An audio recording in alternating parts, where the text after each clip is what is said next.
It's all about power. That's it. Yeah. That's it. But we're not organizing for power. We're dancing around it.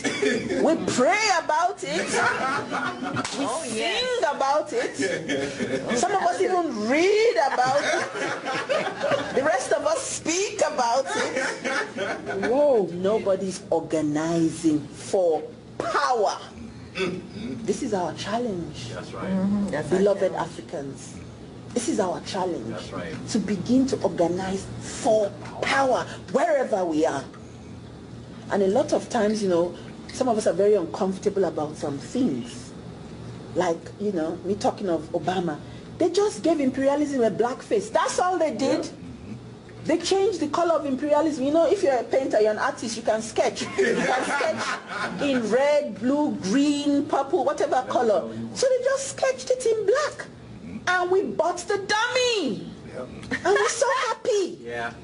Got a black man in the White House. Woo! That's an excellent, you know, visual. It is. Black man in the White House. I hear people say, now I told my son he can aspire to be whatever he wants. If your son is going to be the emperor of an empire that will murder me and my sons, your son is my enemy. That's right. And the enemy of my people.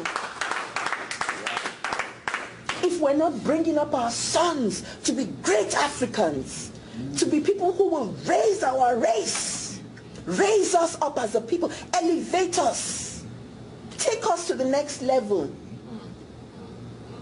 then may you have no sons. Let's be clear, this is bottom line. It's not about sentiments. This is it. Because our people are dying. You see, for me, when I think about these things, what I see, the stake, I see children who die from diarrhea. Little, tiny things that you shouldn't die, you know, who die from stomach ache. Women die at childbirth, die for the most, the pettiest of diseases. Because of neocolonialism, because of imperialism. We bury our people like you bury insects. That's the stake. That's what I'm talking about.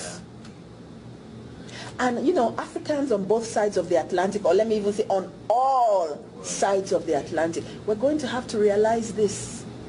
Because some of us, especially Africans who live in the so-called developed parts of the world, have developed a certain level of comfort that they want to keep at the expense of the rest.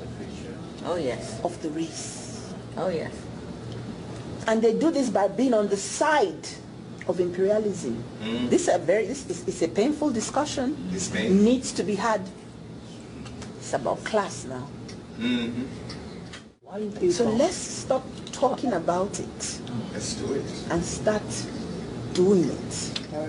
And you know, I say all this to say just three things from our ancestors.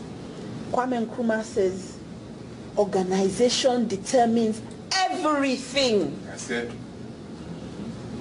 Not individualism like we have now. A lot of us believe in the Trinity, me, myself, and I.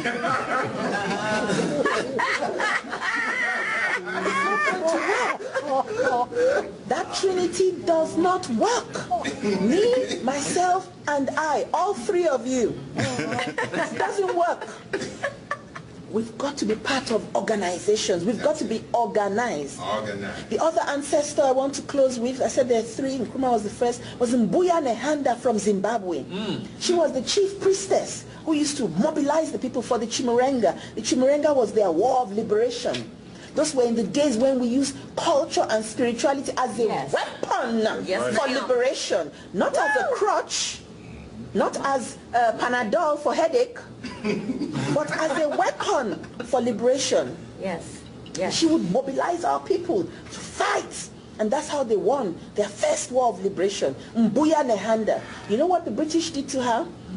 They skinned her, you know, like you skin an animal before, you know, skinned her But before they finished, or even before they started, she said something to them. And you see, when they do that, they did it in openly, Open, yes, with our people all out there. So our people would see, and it would put fear into them that this is what we do to people who stand up. That's right. So she said to the people, and she told the British, this civilized, human rights loving British, skinned her like an animal. Yeah. She told them, she said, my bones shall rise again. She told them, my bones shall rise again. Her bones will only rise through you and I. Come on now. That is the only way her bones will rise. Through us. And that's what she meant. My bones shall rise again. And finally, the eternal words of Marcus Garvey. And there are many of our great ancestors who've left us this powerful legacy for us to utilize, not just to talk about. That's it. It says, rise up, you mighty race, for you can accomplish whatever you will. Rise up, you mighty race, for you can accomplish what you will. Thank you so much for your time.